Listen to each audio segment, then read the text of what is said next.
While no one would ever doubt that Metallica is one of the greatest bands of all time, selling millions upon millions of records, they don't have the best history as far as their relationship with one another.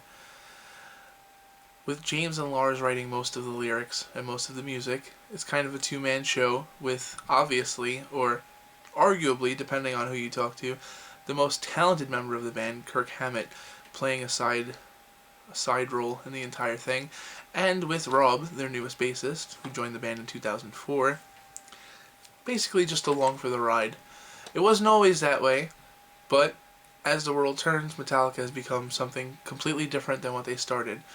Chronicled in the 2004 documentary, Some Kind of Monster, you find out tons of information about the band, including how they dealt with the death of their bassist Cliff Burton, who, if you've never heard play before, was an amazing bassist with tons of potential, who died in his prime in a tragic accident in Sweden. And after that, you see how other people in the band have almost kind of have to deal with James Hetfield and Lars Ulrich. Kirk is an amazing guitarist, one of my personal favorite guitarists of all time, but out of the studio, he is very, very passive. He lets these guys walk all over him, and it's shown in this documentary. You kind of want Kirk to stand up for himself, and as you're watching, as they're talking to therapists and things like that, Kirk might not be the smartest member of the group, but he sees things a little bit differently. Yeah, he's had his share of drug problems and things like that, but he's the most passionate of the four members. So James is the enigma, incredibly talented vocalist, amazing vocalist, who's had to change with the times. He's had to train his voice, and he's had to give up a lot, and he's had to sacrifice a lot, and he's dealt with his fair share of problems. But during the documentary, we see that his loyalty to the band isn't necessarily always there. Then, away from the enigma and away from the prodigy, we have the, what's a good word? The egomaniac that is Lars Ulrich. Excellent drummer, cannot take away anything from him as a drummer, but he's kind of lost his edge in this documentary.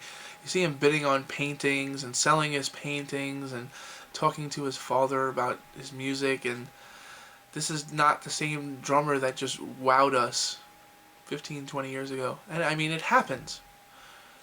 It happens. Musicians get old, they lose their luster. But to see kind of the band's fall from grace and see how they're just really trying to keep things together, it's sad.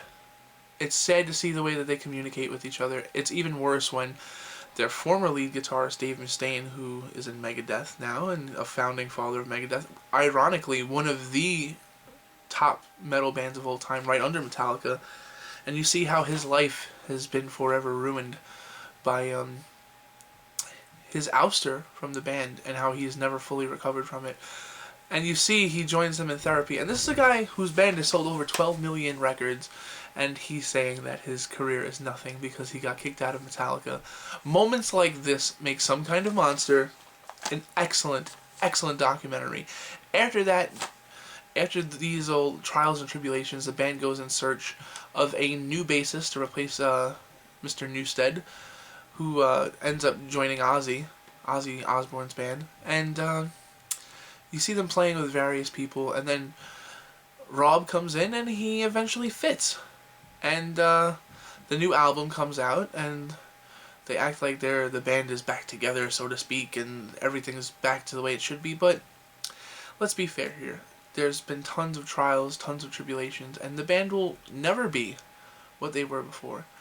And despite that, they're still an excellent band, and they're still a band that's worth listening to, that still have hit singles, that are engaging, engrossing, even at times intoxicating, that they make beautiful music together. But the glory days are over.